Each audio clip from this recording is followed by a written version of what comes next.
And welcome on back into the Ryan Hickey Show right here with you on the Worldwide Sports Radio Network. Brand new studio, as you can see. Hopefully you enjoy it. A little bit of I don't know, oxymoron is not the right word. A little bit of a, we'll call it irony, that there's a Notre Dame border. Above that, a Penn State poster. I grew up, in case you are unaware, a massive Notre Dame fan. I'm in my room, as you can see. The walls are still blue and gold. That was the dream school. Now, the athletics, the academics, let's just say, not up to snuff to Notre Dame standards. We'll just say it nicely. So never got to go there, but did end up going to Penn State. Best decision of my life. Loved that school. So now I'm a Penn State guy. What are you going to do? You got to support the alma mater. You got to go with the team and with the school that you gave your blood, sweat, and tears to and gave a lot of money to. Man. So that is we're still trying to get the new studio set up here, get all the kinks out. So I apologize again if you did hear some silence and just some weird noise. I don't really know what went over the air. I could hear nothing, and I honestly thought for a second everything broke. So thankfully it's not the case. Thankfully we're still on the air. Thankfully you're listening to the Ryan Hickey Show right here on the Worldwide Sports Radio Network. We are talking and reacting to the Dak Prescott Dallas Cowboys contract extension. 4 years, $160 million, $126 guaranteed, a massive $66 million signing bonus. A lot of people are saying Dak won this deal. He's the big winner. To me, in my mind, I still think it's the Dallas Cowboys. Team-friendly deal, one. And two, you look at the rest of the options they had, he was the belle of the ball. My guy Clarence Nixon writes on Twitter, if you want to get in on this conversation, Facebook, Worldwide Sports Network, Twitter, WWSRN_radio, at Ryan Hickey Show on Twitter.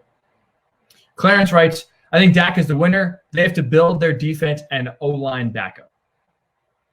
I would agree. And that's part of the reason why I said I don't think that the Cowboys are still Super Bowl contenders. Even though they were able to sign Dak long-term, I don't think he's going to win a Super Bowl in Dallas. I personally don't. At least not in these next 4 years. He has to elevate his play, but also the Cowboys have to address and upgrade a lot of positions. Defense, basically every position on defense, especially the secondary where they were just trash. Horrendous defensively, especially in the pass secondary. Offensive line, as we saw, went through some attrition. Some players getting a little bit older. Tyron Smith, especially the left tackle, now starting to become a little more injury-prone. Lyle Collins missed a lot of last year. They have a lot of issues to address. And the Dak, again, while it is a team-friendly deal in my mind, they still have a lot of holes to fix if they want to become competitive. So Clarence says, in his mind, Dak is still the big winner. I'm still saying it's the Cowboys. But again, love to hear your thoughts. Love to hear you chime in. Facebook, Worldwide Sports Network, Twitter, WWSRN_radio, at Ryan Hickey Show, also on Twitter. Get your thoughts about the duration of the show. Trust me, we'll be hitting on this all day. But I do also want to get into the ripple effects, the after effects, if you will, of the Dak Prescott deal, what it means for the rest of the NFL. Because you've heard the saying, I've heard the saying, we all know the saying. Desperate times call for desperate measures. If you're a fan of The Office like I am, you remember Michael Scott saying, desperate times yield the quickest results. Well, as you know, Dak Prescott, when it comes to the quarterback market, when it comes to desperation for getting a quarterback, if you're a team in quarterback limbo without an answer, maybe you're hoping Dak reaches free agency next year and you can make a run at it. Obviously, the extension, as we know, takes him off the market for 2022 and beyond.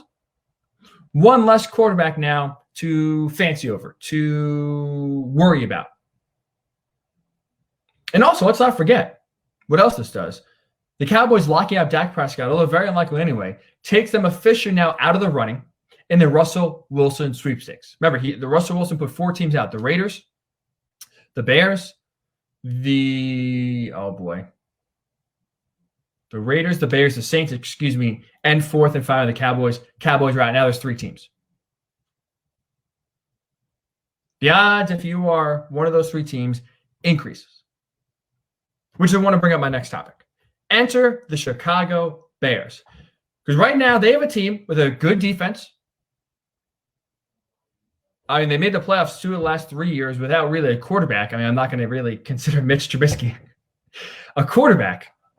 But they were able to make the playoffs 2 of the last 3 years, especially last year. You want to say they backed away in absolutely fair.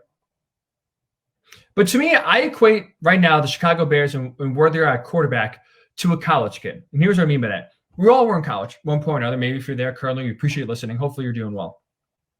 But back in the days of being in college, right, what happened? We had little to no money. So we were desperate to do whatever it took to get a few dollars in our pockets. Working fast food restaurants, working tutoring shifts. For some of my friends, I was too afraid of needles, so I kind of chickened out. But some of my friends donating plasma.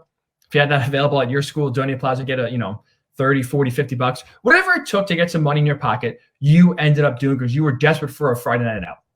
I can't be at home on a Friday night because I have no money. So I'll do whatever it takes to get a few bucks in my pocket and have a fun weekend.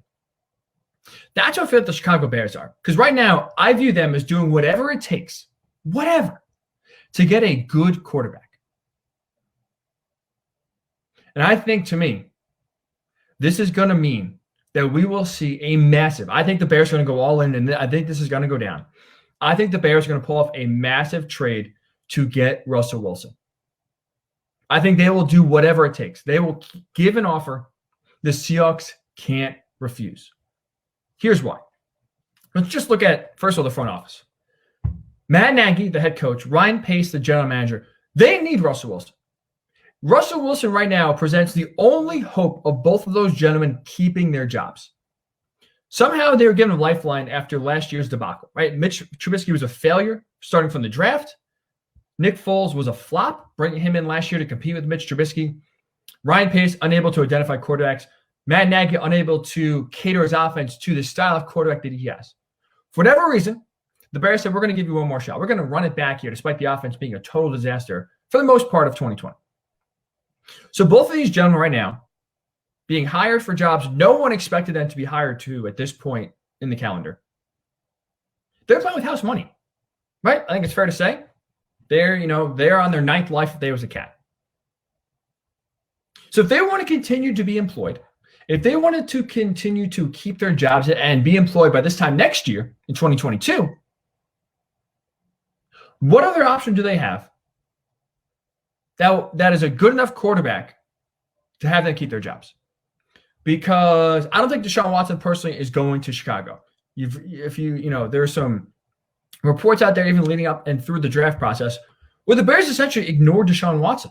The Bears, if you remember, number 2 overall pick. They ended up drafting Mitch Trubisky. But during the draft process, they had some insight on Patrick Mahomes, but essentially, for the most part, didn't really consider Deshaun Watson. He didn't forget that. So I don't think, honestly, he would go to Chicago remembering what happened a few years ago when the Bears ignored him. So that, to me, that pipe dream, that hope is out.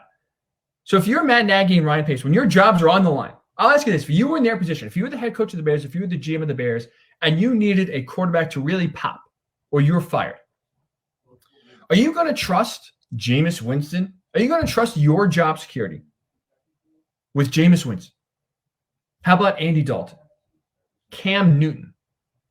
Fitzmagic? You want to trust your career, your livelihood with Ryan Fitzpatrick's up and down play? I'm not doing it. No shot. The only saving grace for these two guys to keep their jobs is Russell Wilson. So you have both the general manager and the head coach on the same page where they need to make a splash. They need to make a massive splash. So I think draft picks, players, whatever it takes, this will happen. And I think they honestly will make a trade for Russell Wilson. Because let's also not forget, because it takes 2 to tango, right? It takes 2 to make a trade.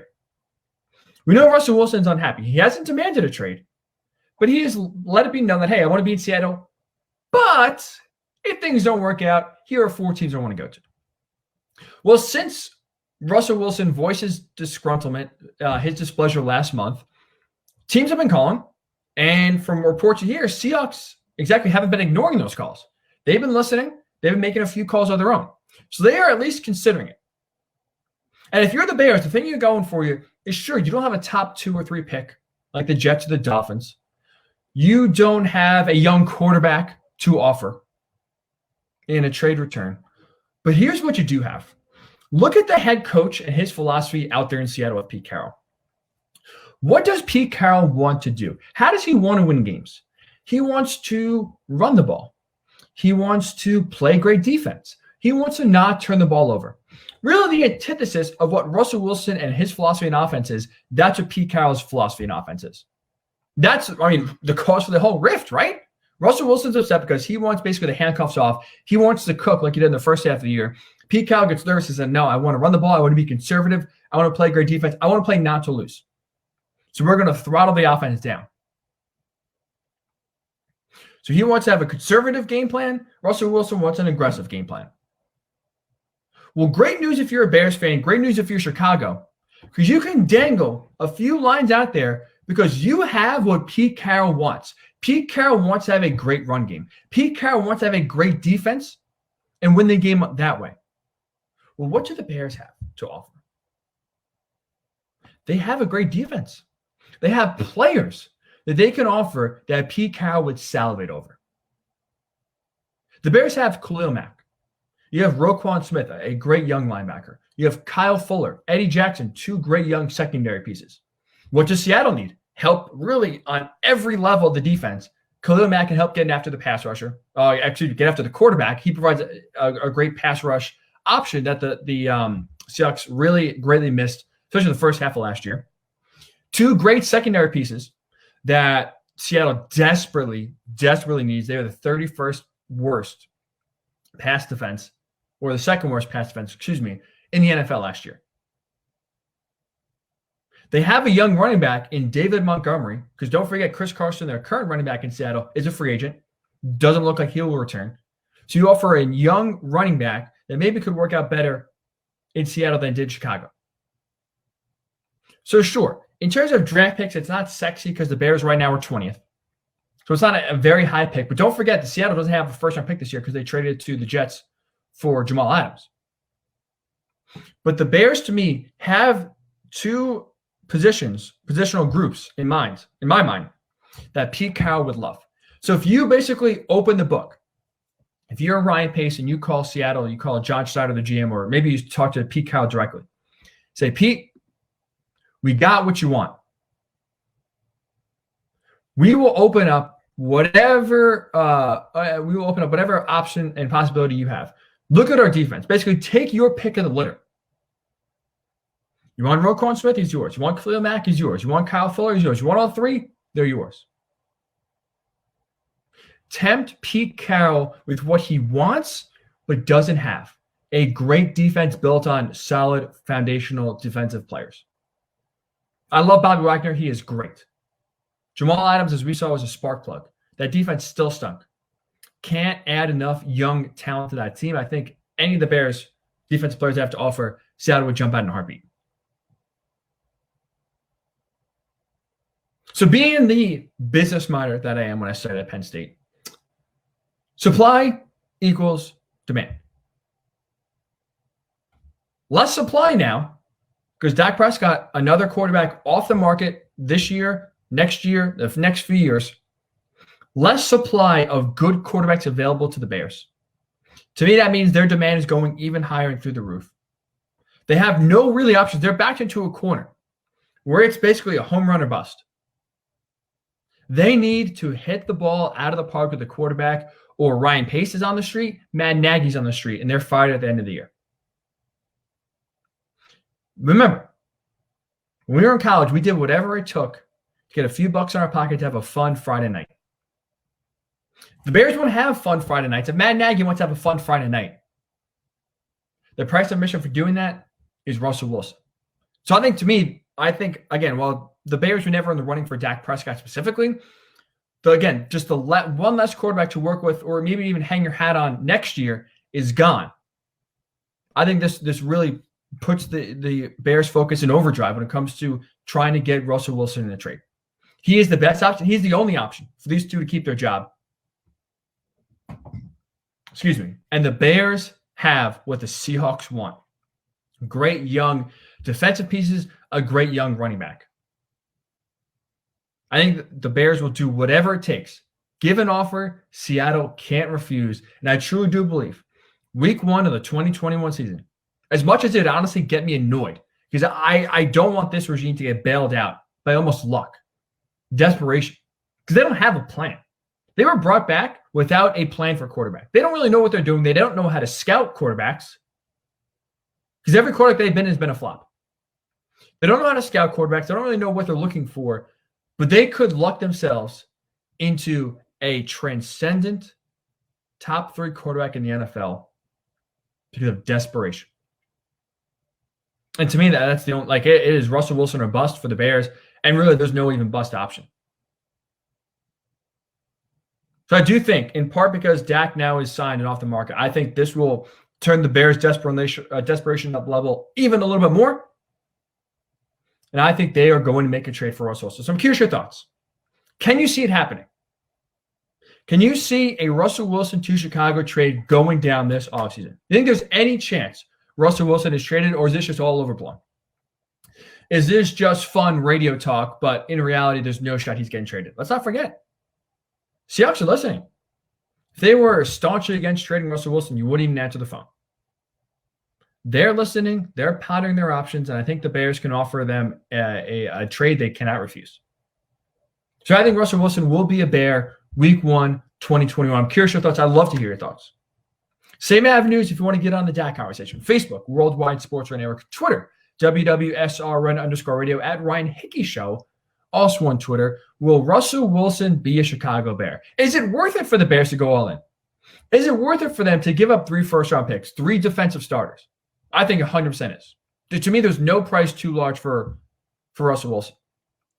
So if it's Khalil Mack, Roquan Smith, and let's say Kyle Fuller, plus 3 first-round picks for Russell Wilson, where do I sign?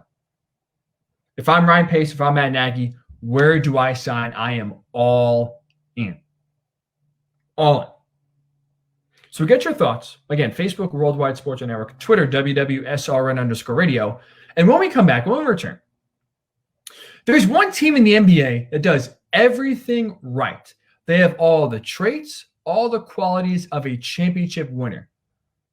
But despite that, no one actually believes in them. No one thinks that they are legit. We'll discuss that team and why you should believe in them next. It is the Ryan Hickey Show right here on the Worldwide Sports Radio Network.